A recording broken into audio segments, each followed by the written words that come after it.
edição desta... Chegando pela primeira vez aqui no canal, já se inscreva, ative o sininho das notificações e sigam o nosso perfil oficial no Instagram. Galera, temos data FIFA finalizada, graças ao bom Deus. Eu tô pegando uma raiva da tal da data FIFA, nos deixa aí longe do nosso Vascão da Gama. Vamos falar aqui de Campeonato Brasileiro. Tivemos jogos terminando no momento que eu tô gravando aqui agora, às 6h10, e jogo terminado. O Corinthians venceu o Cruzeiro por 2-1. É uma faca de dois gumes. Se o Vasco venceu o Inter, beleza. O Corinthians momentaneamente ultrapassou o Vasco. Quem diria, hein? Corinthians que teve afundado nessa briga aí contra rebaixamento, hoje, momentaneamente, é o 9º colocado do Campeonato Brasileiro e chega à 5ª vitória consecutiva no Brasileirão, somando 44 pontos. Beleza? Tem alguns jogos aqui acontecendo, mas vou atualizar vocês quando a rodada finalizar. Belezinha pura? Vamos agora falar de Vascão da Gama e Internacional. Esse jogo marcou a carreira de Felipe Coutinho em 2010, 3 jogos antes dele deixar o Vasco, né? Ele já estava negociado e vendido à Inter de Milão. Tem um jogo bem marcante em 2010. Quero saber quem lembra dessa partida. Jogo em São Januário. Primeiro tempo, o jogo termina 2-0 para o Internacional, a torcida fulminando na colina histórica, 4ª rodada do Brasileirão, e o Vasco vira para 3-2 no segundo tempo. Elton diminui o placar para 2-1, o Felipe Coutinho empata a partida num gol de pênalti, e o Coutinho faz a jogada e dá assistência para o Nilton, aos 38 minutos do segundo tempo, virar a partida. E naquele dia, o Vasco vence o Inter de virada por 3-2 após largar o primeiro tempo, perdendo por 2-0. Então o Coutinho vai ter um reencontro com o Internacional desde seu retorno ao Vasco da Gama em São Januário. Que ele lembre desse jogo aí, por exemplo, contra o Colorado há 14 anos atrás, e tente buscar resquício daquele jogador que ele foi naquele dia. Beleza? Sobre um provável time do Vasco para amanhã, existem algumas dúvidas no gol. Léo Jardim, na lateral Paulo Henrique. O João Vitor cumpriu suspensão contra o Fortaleza, deve regressar à zaga. E essa zaga deve ser composta com o Léo. O Maicon deve retornar ao banco. Na lateral esquerda, Lucas Piton, Hugo Moura e Matheus Carvalho na cabeça da área. Lembrando aí que equipes da MLS e da Europa vão mandar scouts para São Januário para assistir de perto o Matheus Carvalho, que deve receber uma proposta aí no término da temporada para deixar o Vasco. E o Coutinho deve ser o armador da equipe na vaga de Dimitri Payet, que não jogou contra o Fortaleza, mas foi o titular contra o Botafogo. Quem jogou nessa posição na última partida foi o Galdames. E agora as dúvidas. Verratti está confirmado no comando do ataque. O Maxime Domingues treinou como ponta direita titular nesse período de jogos agora. O Ryan estava jogando os amistosos e fazendo os treinamentos com a seleção brasileira sub-20. Inclusive, o sub-20 do Vasco, meio sub-17, né? Foi um mescladão ali, sem alguns jogadores do próprio Vasco que estão na seleção sub-20. Tomou 9-0, irmão. A seleção brasileira meteu 9-0 no Vasco e o Ryan marcou 2 ou 3 gols nesse confronto. E o Ryan perdeu a semana de treinos aí por estar na seleção brasileira sub-20. O Puma, que vinha jogando ali de ponta direita, estava com a seleção uruguaia ontem, inclusive entrou na partida. Jogo aí que acabou empatado lá em Salvador entre Brasil e Uruguai. O jogo terminou 1-1, então o Maxime deve ganhar uma vaga por ali. Do outro lado, mesmo não vivendo um bom momento, o Emerson Rodrigues pode ser mantido. Caso contrário, quem pode ganhar uma oportunidade ali é o Leandrinho, tá bom? Então essa é a provável escalação do Vascão para o confronto amanhã. Quero te ouvir, deixa a sua opinião aqui embaixo nos comentários. Qual escalação você gostaria de ver para enfrentar o Inter? Isso aqui é uma provável escalação do GE. Eu não me surpreenderia se o Jair, por exemplo, ganhasse uma vaga nesse meio de campo e o Vasco jogue num 4-4-2 e abra mão de um ponta, tá? Podendo ser a dupla de ataque aí, Emerson Rodrigues e Verratti, próprio Ryan talvez chegando da sub-20 aí, fazendo dupla de ataque com o Verratti, e aí ele abre mão dos pontas, trazer o Maxime para jogar como uma espécie de meia aberto aqui pelo lado direito, né, fazendo um central, 2 laterais e o Coutinho como ponta de lança atrás ali dos 2 atacantes. Vamos ver aí, tô curioso porque o Paiva na última coletiva falou da possibilidade sim de mudança de plataforma.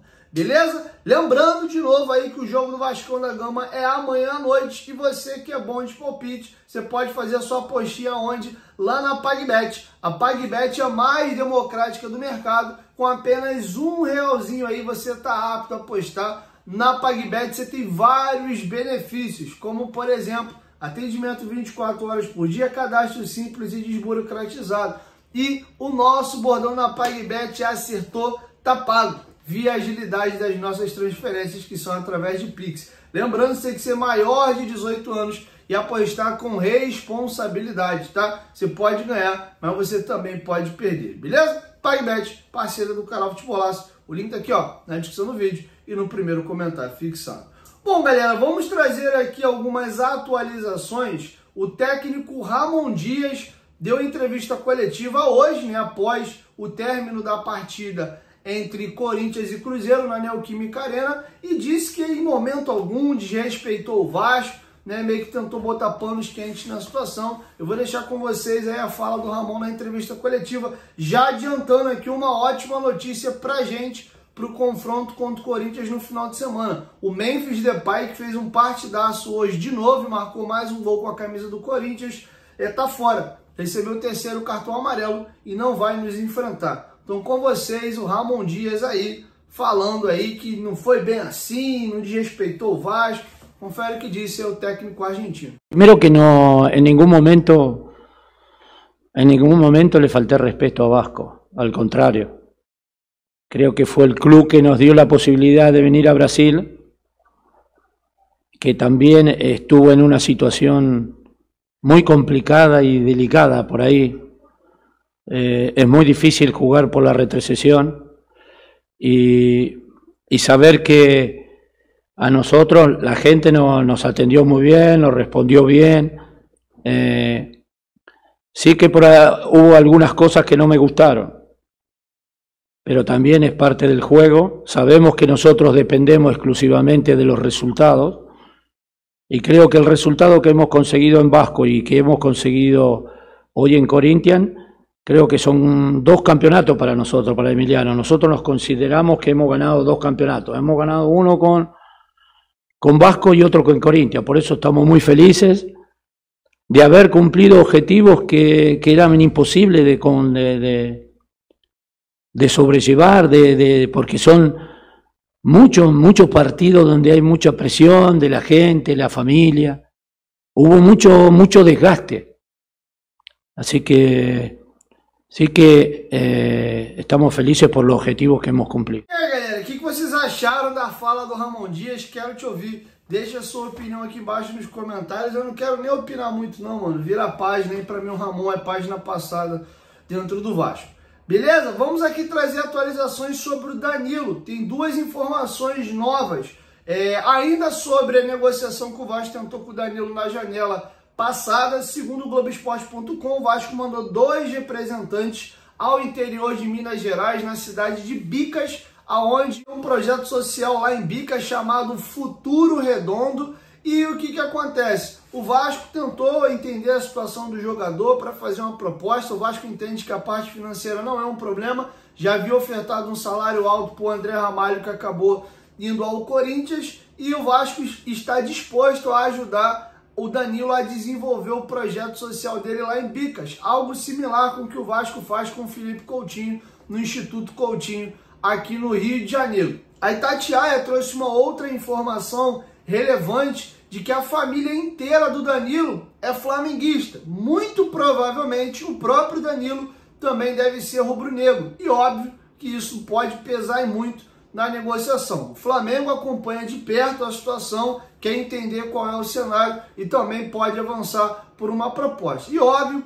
o Santos, que está de volta à primeira divisão, quer montar um time mais competitivo para 2025, que foi o clube que o projetou, também vê com muito bons olhos o retorno do lateral, tá bom? Então o Vasco tem concorrência forte nessas 2 vertentes aí. O foco do jogador é cumprir o contrato que ele tem com a Juventus, que vai até o meio do ano. E aí conversar com a equipe italiana se tem interesse de renovar o contrato do mesmo ou não. Danilo, que tem 33 anos de idade completos e no ano que vem vai fazer 34. Na Juventus ele joga já de zagueiro, na seleção brasileira que o Dorival o utiliza na lateral direita. Então ele chegaria de fato para jogar na zaga. E também o Vasco tenta sensibilizar o jogador que o futebol brasileiro é uma ótima oportunidade para ele, que ainda sonha jogar na Copa do Mundo de 2026. Ele já tem uma idade um pouco esticada, ele vai chegar à Copa com 35 anos de idade